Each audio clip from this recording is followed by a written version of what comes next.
Travelers, you hear a voice call from somewhere. Down here, at thy feet, you look down to see a small clump of fur by your boots. The clump of fur speaks.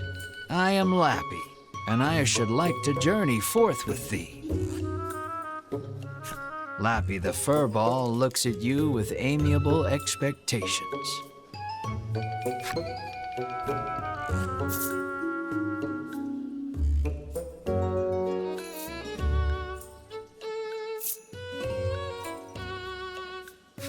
Of course, the more the merrier, you exclaim, pumping your fist energetically into the air.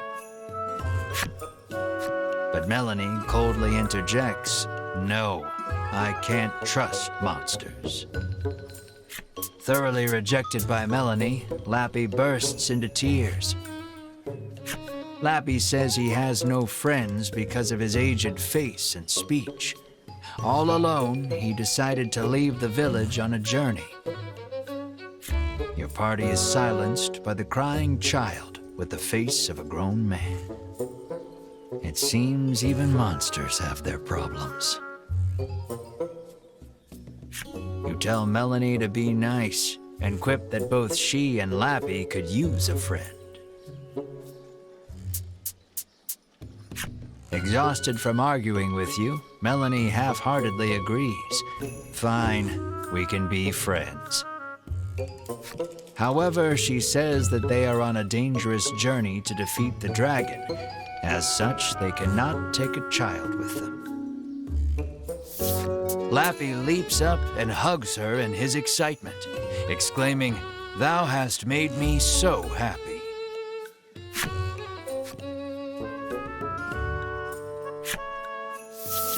Till next time, Melanie says, peeling Lappy off of her and placing... Though she thought all monsters to be evil, Melanie feels that the ones here are different. Finally, a friend.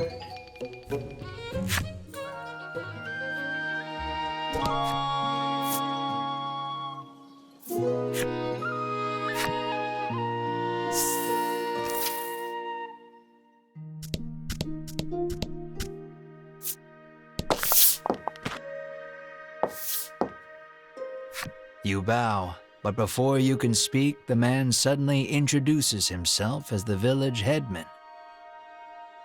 He laughs, then shamelessly praises his own village as being wondrous and peaceful.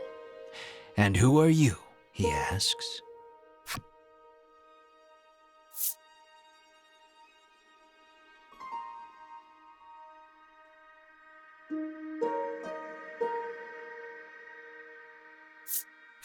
After explaining that you are on a quest to defeat the dragon, the headman invites you to rest your feet a bit in his village.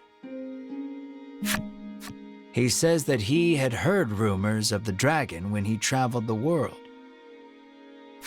You must be tired from your journey. Have a seat. I will have my chef prepare a feast, the headman says, then claps his hands twice to summon a stewardess.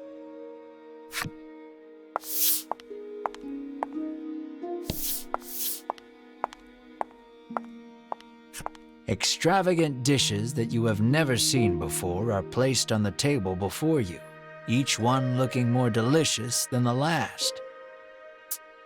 "You're drooling," Melanie scowls. You hadn't even noticed. You wipe your mouth with your sleeve, then gasp as you turn to Mar. Perhaps in an attempt to hold himself back, Mar is gnawing on the table corner. There, we'll eat soon, you reassure Mar while gently stroking his head. The doors fly open in the next instant, and a girl runs in. With tears in her eyes, she tells you that her dear companion, Mr. Flobby the Slime, is missing. The headman's eyes go wide in surprise. "We must find that slime right away," he says anxiously. "You are starving. but it doesn't look like you'll be able to partake of the feast before you because of Mr. Flobby's disappearance.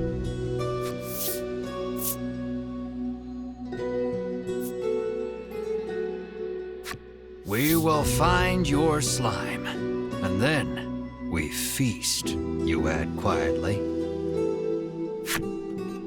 Melanie reminds you that you are here to get clues about the dragon from the headman. What's the difference? Literally everything. Hunger taking its toll, you two begin to argue. Brave heroes, the headman interjects, then bows his head. Would you please find her slime? It appears the story has hit a standstill until you find the missing Mr. Flobby. You need to hear the whole story from the young girl.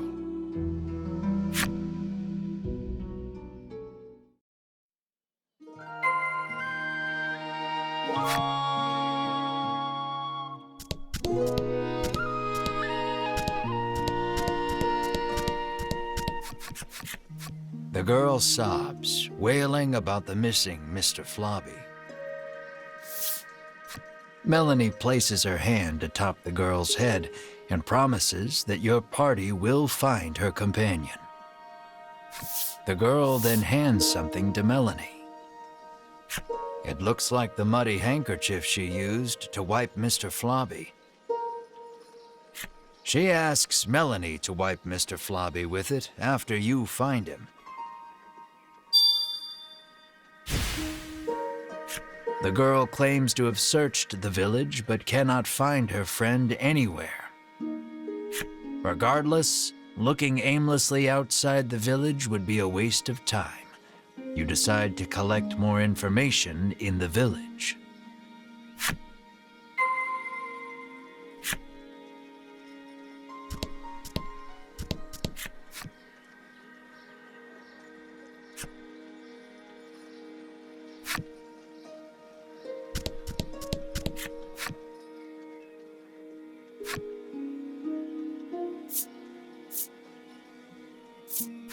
Having no interest in children's picture books, you continue on your way. She says she saw a suspicious man in black with a slime outside the village not long ago. She claims they went northwest together. Did that man take Mr. Flobby? You resolve to leave the village in search of the pair.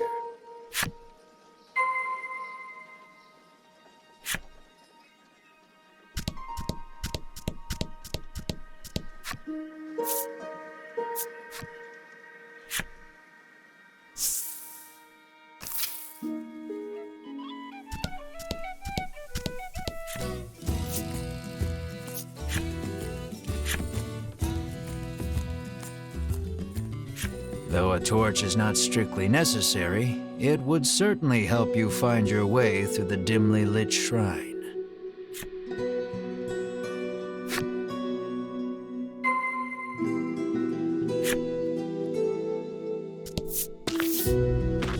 Your footing is obscured in the dimness of the shrine. You should probably proceed with caution. Though you go forth slowly but steadily, taking it one step at a time. I think you made the right choice.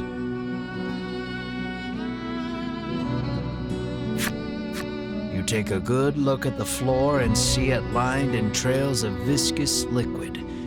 No doubt a slime or 200 have passed through here.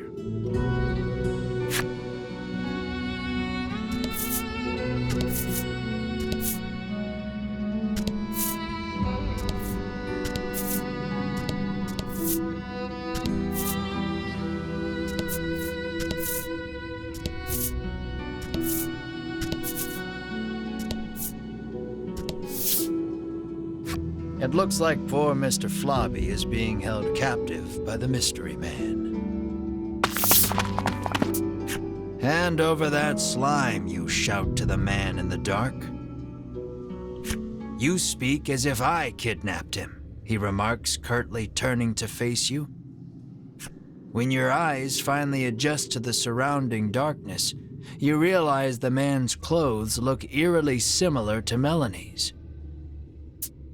Melanie's mouth falls open in surprise. It seems the man has noticed Melanie as well. It looks like the two know each other.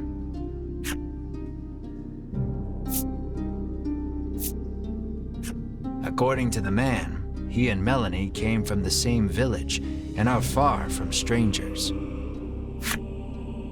The man's revelation makes you realize that you know almost nothing about Melanie's past.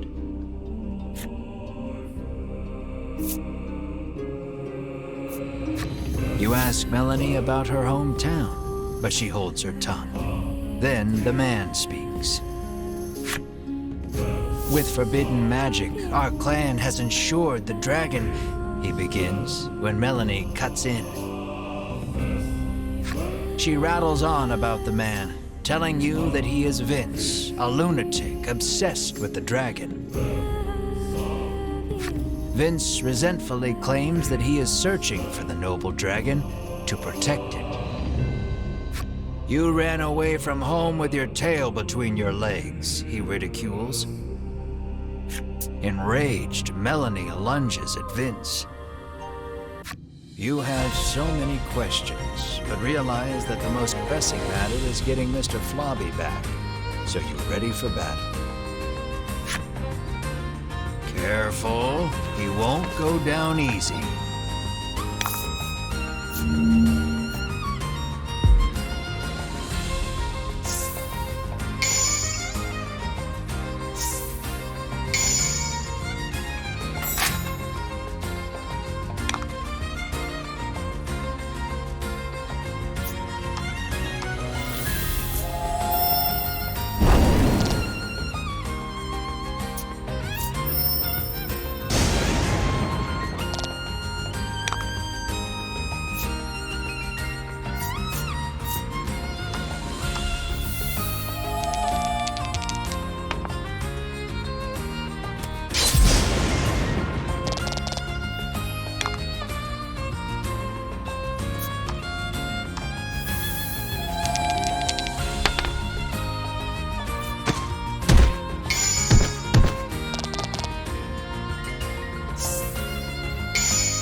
During the fight, Vince asks, "Do you know the truth about that village?" The headman may look like a nice old man, but he keeps those little monsters around too, he begins. But before he can finish, Winifred, Hedwin, and Berwin of the Ivory Order appear. The three brush you aside, fixing their attention on Vince. "So you are the one who disturbs the peace," they exclaim, then charge at him. The Ivory Order and that false justice they serve are the true evil here, he retaliates, fighting back.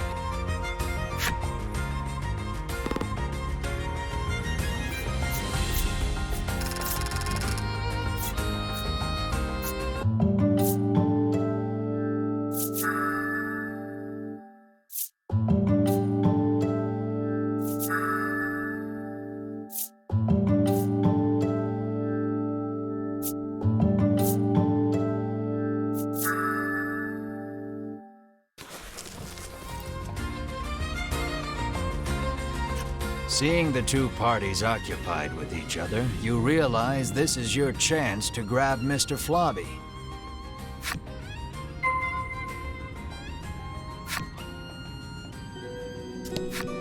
Perhaps wary of humans, Mr. Flobby dashes out when you draw near.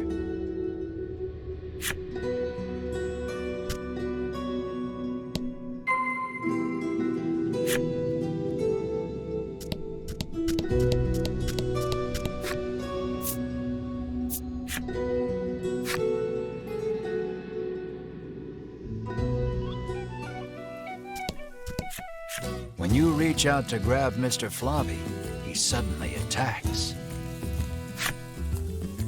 Lower Mr. Flobby's stamina to calm him down.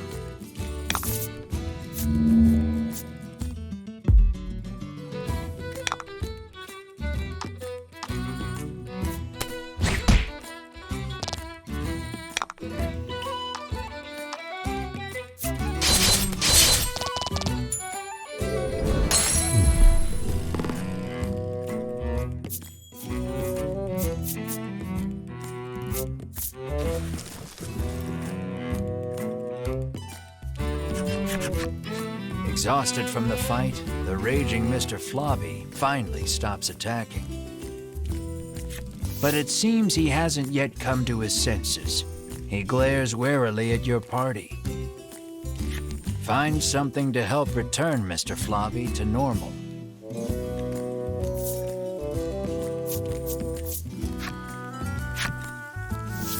You wipe Mr. Flobby's mouth with the handkerchief you received from the girl.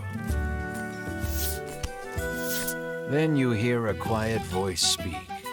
"That's not my mouth," Mr. Flobby murmurs bashfully. It looks like the girl's familiar scent on the handkerchief returned him to normal. Having regained his senses, Mr. Flobby heads back to the village. You place the increasingly sticky handkerchief in your bag.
That was lucky.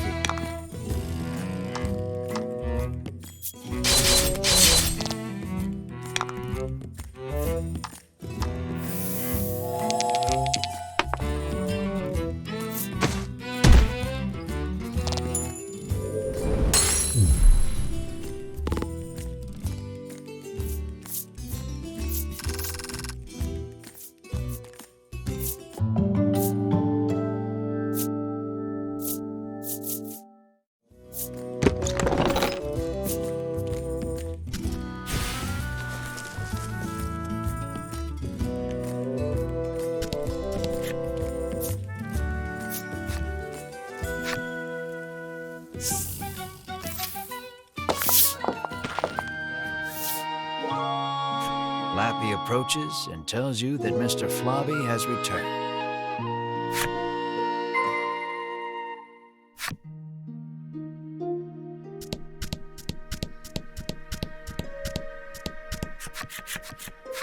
The girl is ecstatic that Mr. Flobby is finally back home. "I'm happy for you," Melanie says with a smile as she returns the handkerchief. The girl bows her head and thanks you deeply. Mr. Flobby looks as slimy as ever. You just hope it's a happy slime. "The headman wants us to bring Mr. Flobby to him. Would you mind?" you ask. "Of course not, but bring him back soon," she answers with a bright smile.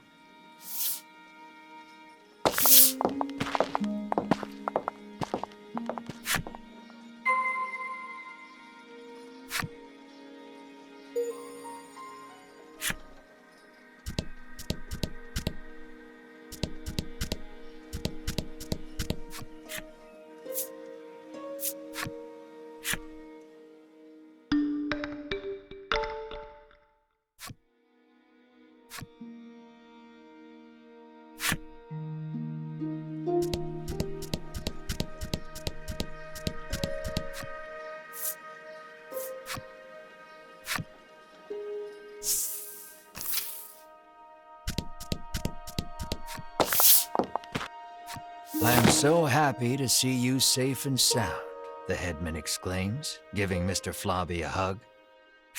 You explain everything that happened, including the incident with Vince and the Ivory Order.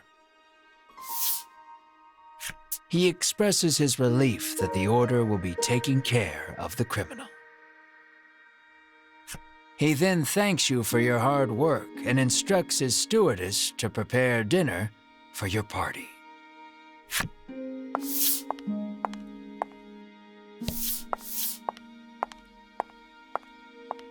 You can feel your collective mouths watering at the sight of the lavish meal before you. You, Mar, and Ridis immediately dig in. You aren't sure where you find a moment to breathe among all the feasting.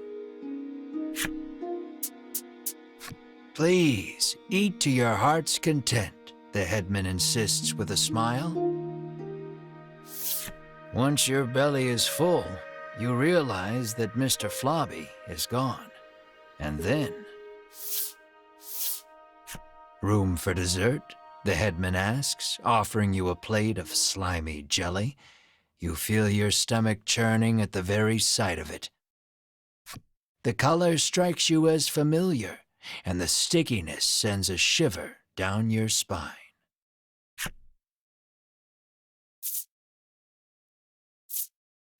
Is this Mr. Flobby?" you ask the headman, your voice trembling in disbelief.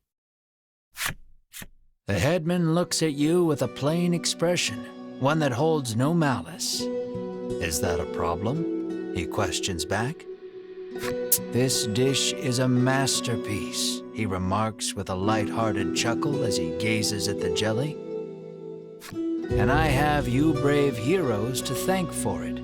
Had you not brought that slime back, we would not be able to enjoy this exquisite dessert."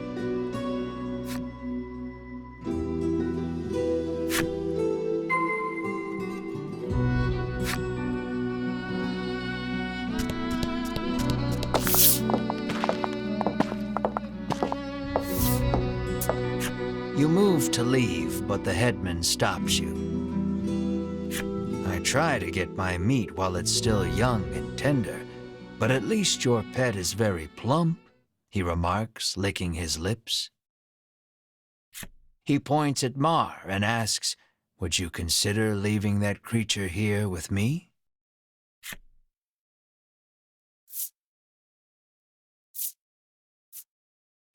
"Never," you refuse flatly, not bothering to hide your discomfort. "Think about it," he entreats, and then... You grab the headman by his lapels, hands trembling in fury.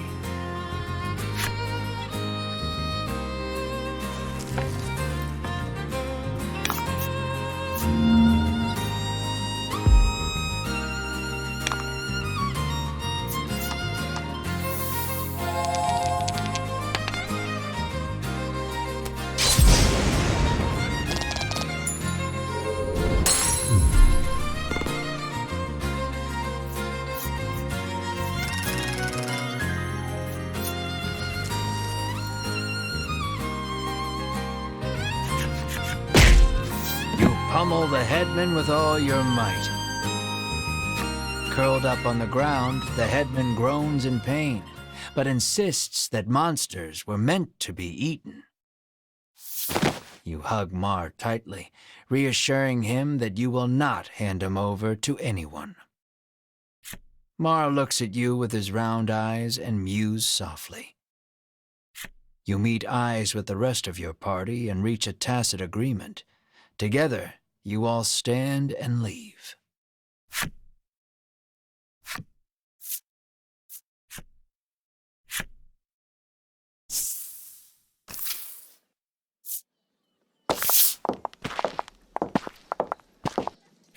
As you are about to leave the headman's house, though, the old man suddenly charges at you from behind. But Mar, the keener of you two, is quick to block his path. With a crash, Mar and the headman tumble to the ground. From the headman's hand falls a small blade. It clatters to the ground, covered in blood.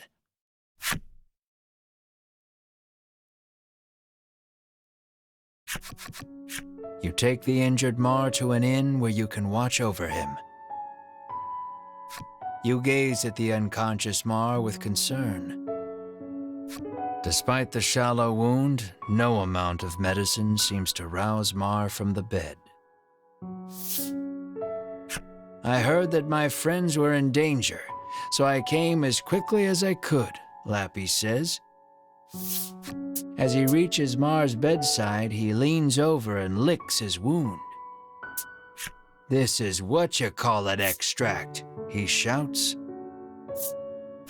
He explains that it is a poison extracted from a certain monster. If it enters the body, it drastically reduces one's stamina. Hearing those words, you realize the headman's blade must have been coated in this poison. Mar's condition starts to make sense. "Isn't there anything we can do?" Melanie asks. Lappy's eyes widen in realization before he places his mouth over Mar's wound and begins sucking. He then puts the what-you-call-it extract into a bottle and hands it to you.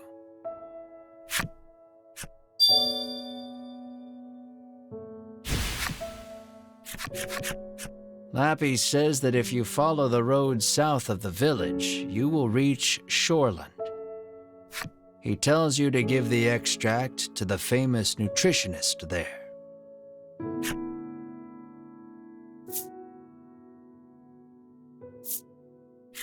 Realizing that you are at fault for this, you don't hesitate to undertake the quest. But this is strange. The extract comes from a monster, so it should have no effect on one, Lappy remarks with a curious tilt of his head.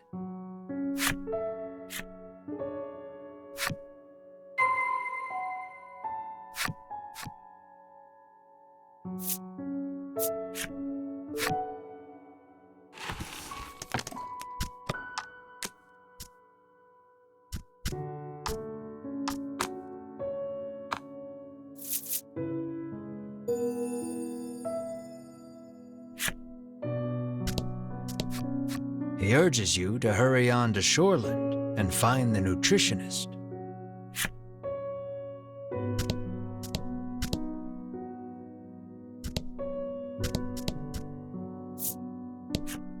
"I thought a beast of that size would eat us out of house and home," she remarks, no doubt talking about Mar.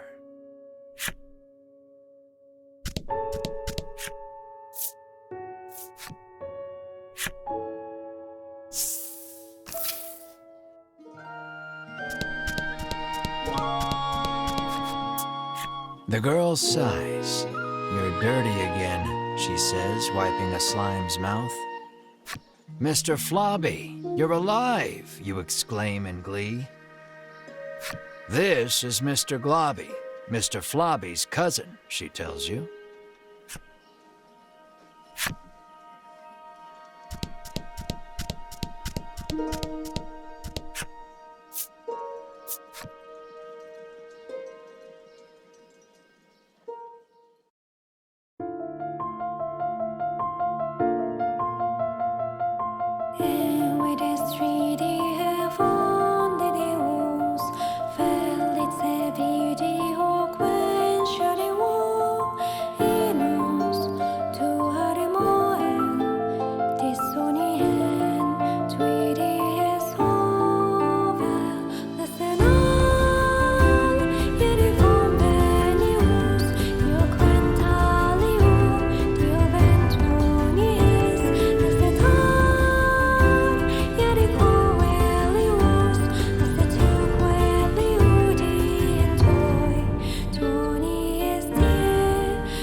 You come across two men sitting on a rock.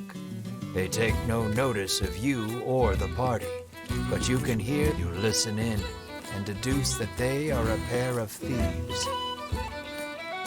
You lean in, trying to hear what else the thieves are talking about. You listen about that loot. Head south from the harbor and cross the mountains. It sounds like they've just told you where to find their stolen loot. You hastily grab a scrap of paper, write down what you've heard, and quietly sneak away.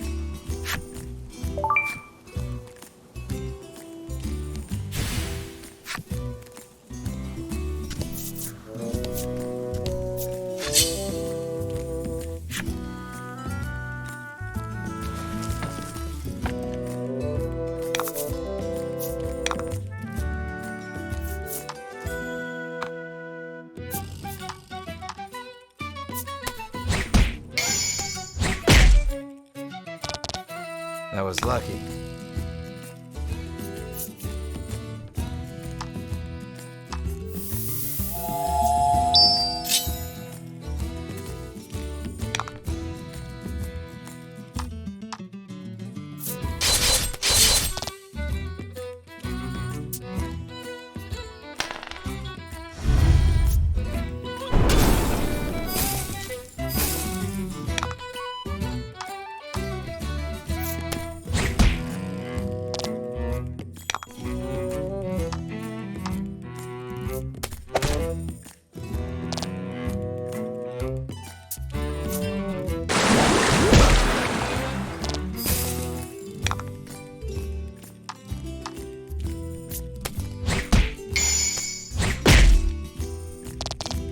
Nice work.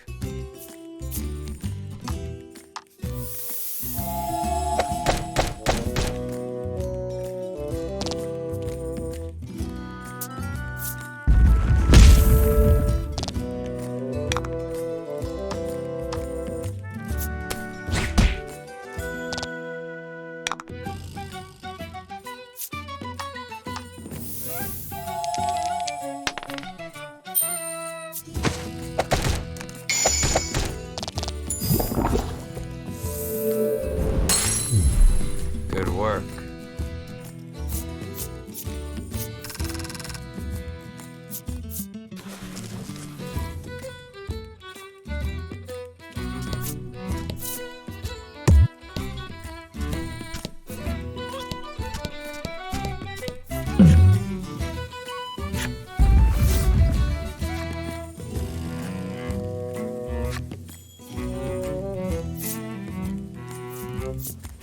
Hey, you all right?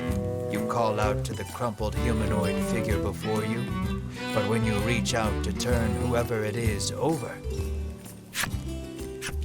you realize it's a monster. You scramble up and flee, but it's too late. The monster's got its sights set on you. The monster calls forth its fellows. Out from beneath the rocks they crawl, salivating over their prey. There's no avoiding a fight now.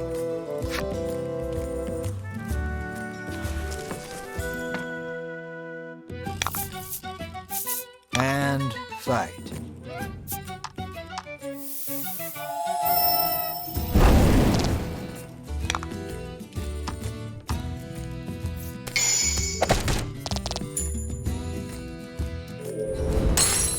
Nice work.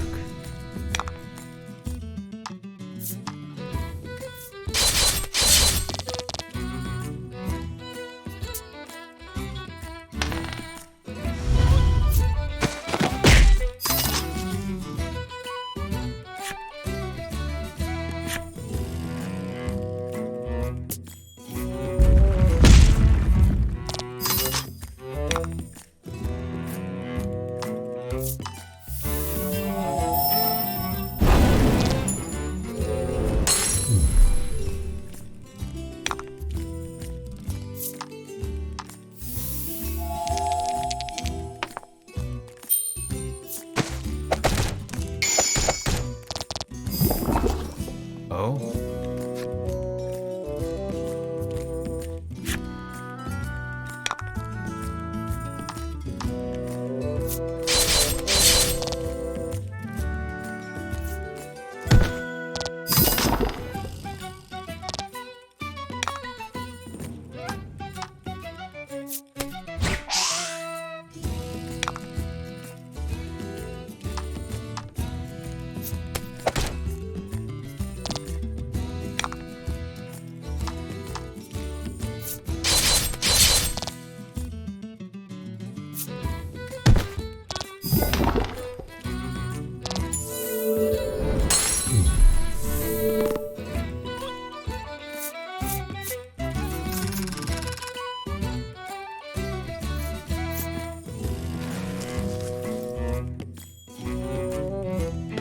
I thought it was a person, you try to explain, rushing to catch up with your friends.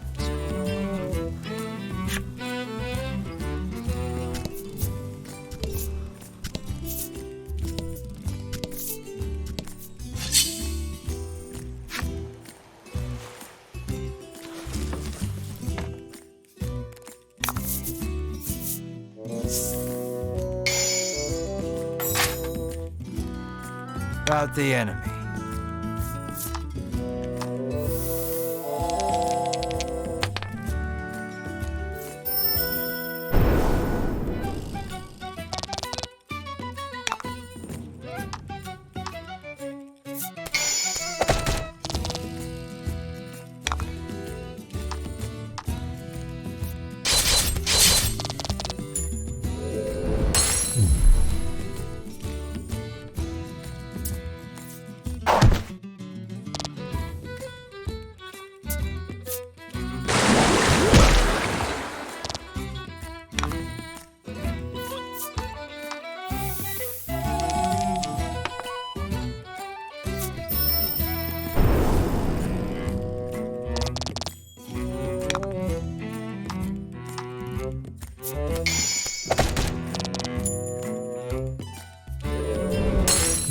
Fortune favors the bold.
With a whoosh of displaced air, something shoots across the path right in front of you. What is that thing?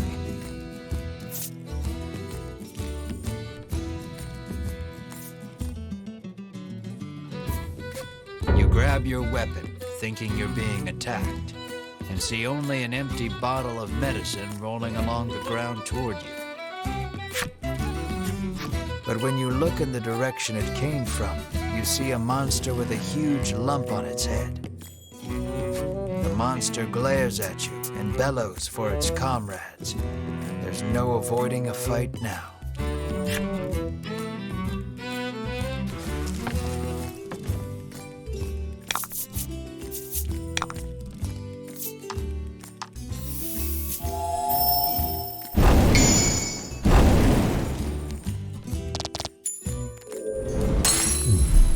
Oh?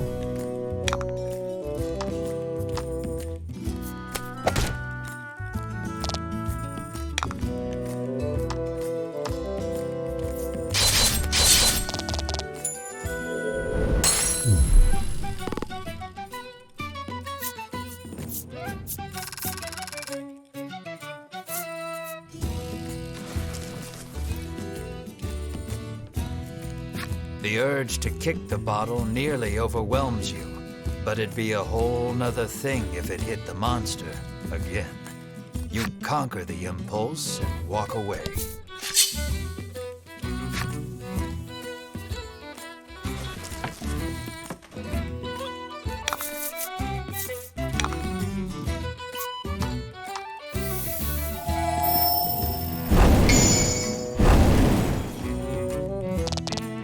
Fortune favors the bold.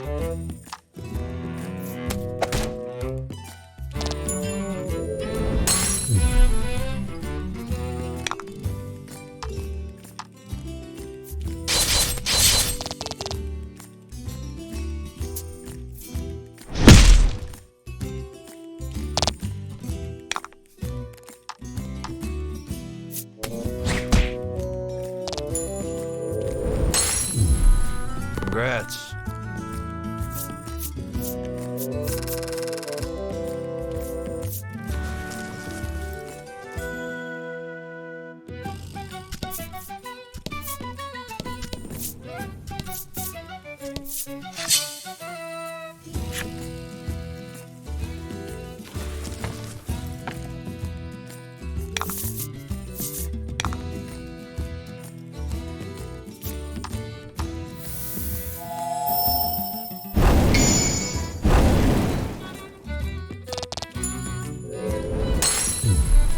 Fortune favors the bold.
Can't go in there.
isn't any of your business.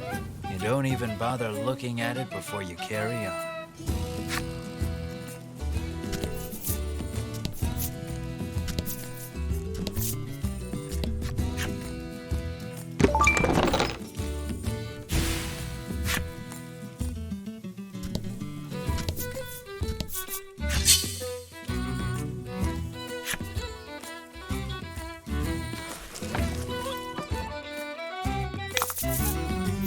About the enemy.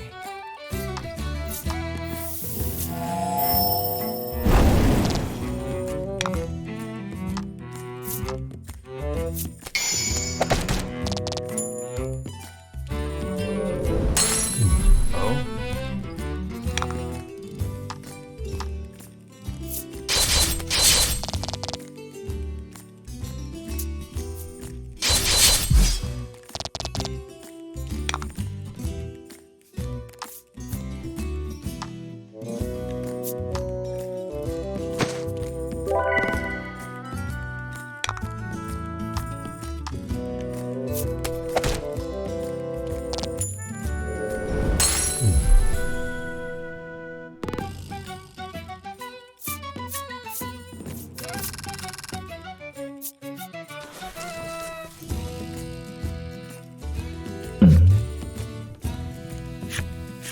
Pick up a scrap of paper dropped by some manner of monster.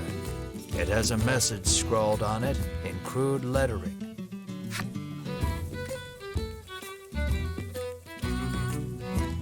Clearly, whoever dropped this message did not want to forget where the stolen treasure is hidden.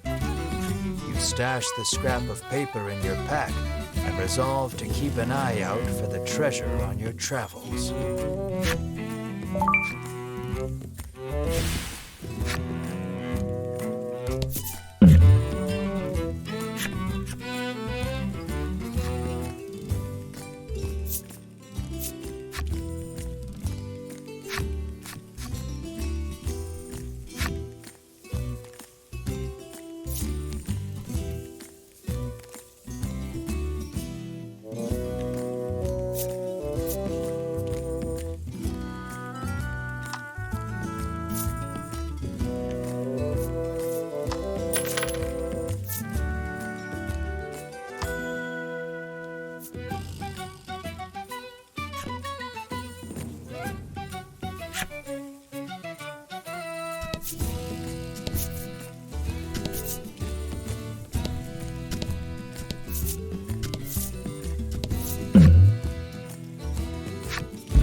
Good work.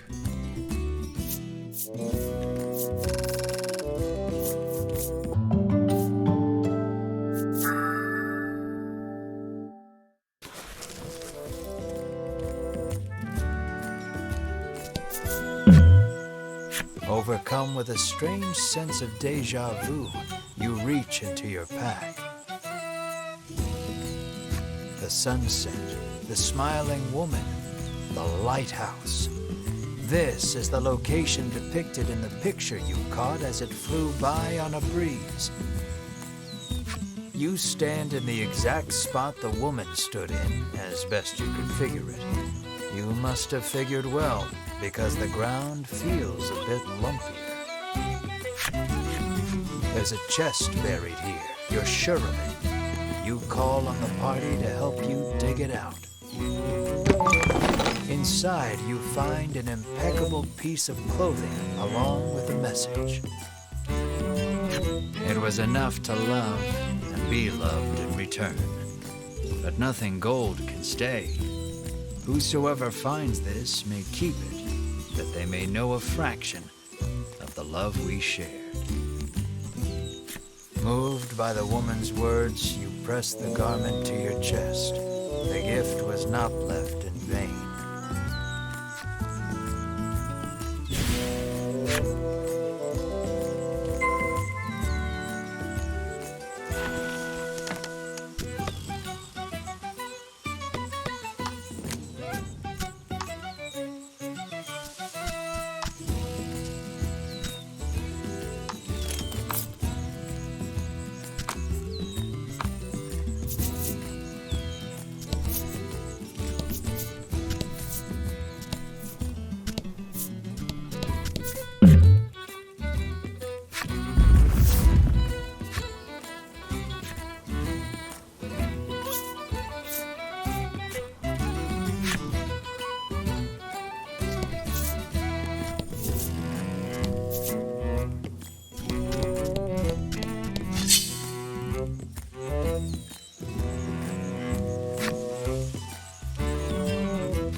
Congrats.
Something's catching the sunlight just so.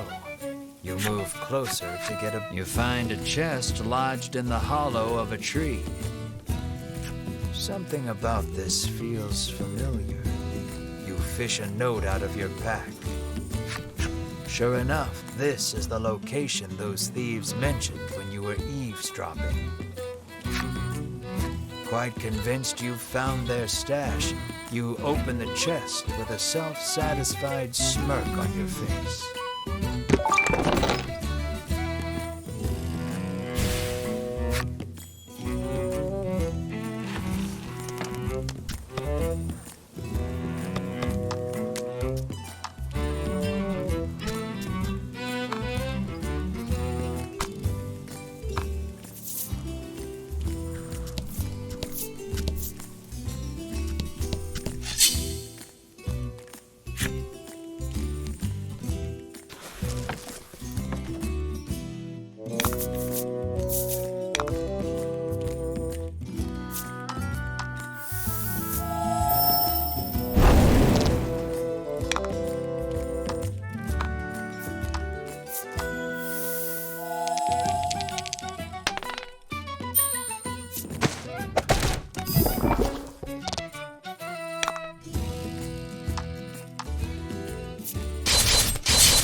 Don't hold back.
And fight.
Look, you two, it's the sea, Ridis exclaims, frolicking in glee. You, on the other hand, trudge along as far as you can from the coast, ignoring the hair sticking to your forehead.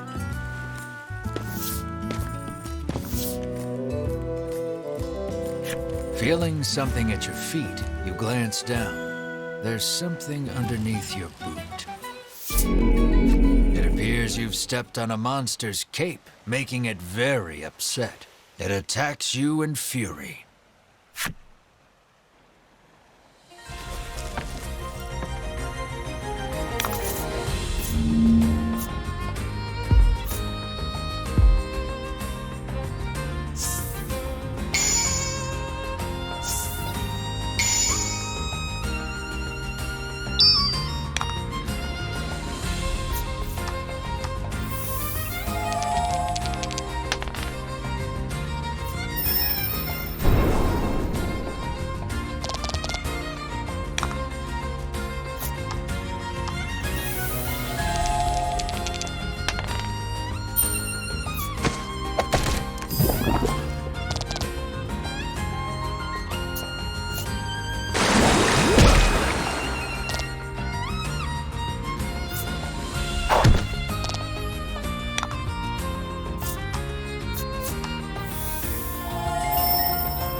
About the enemy.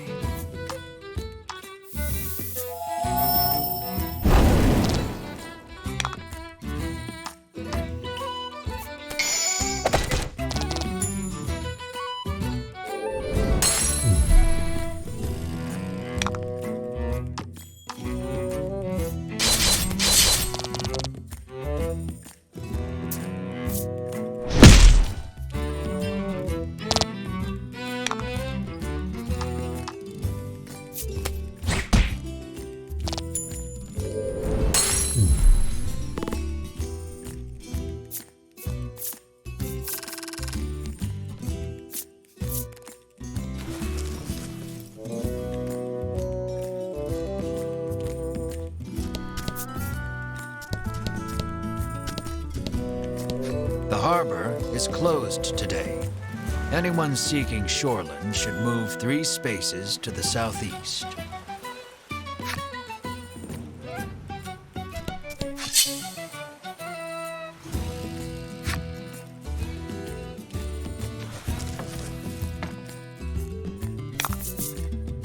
Don't hold back.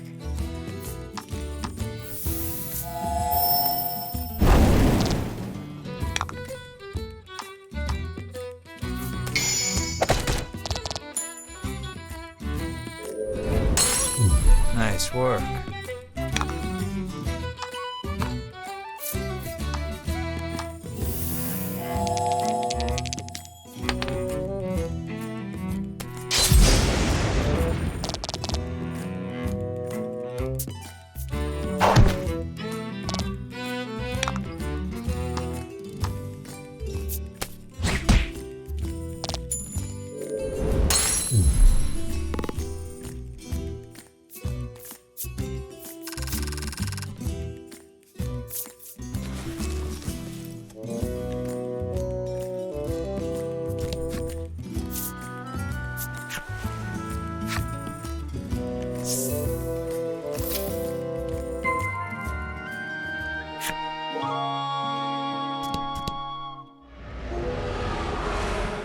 You hear a roar in the distance. According to the townsfolk, it is a very recent phenomenon. Rumor in the village has it that it might be the dragon.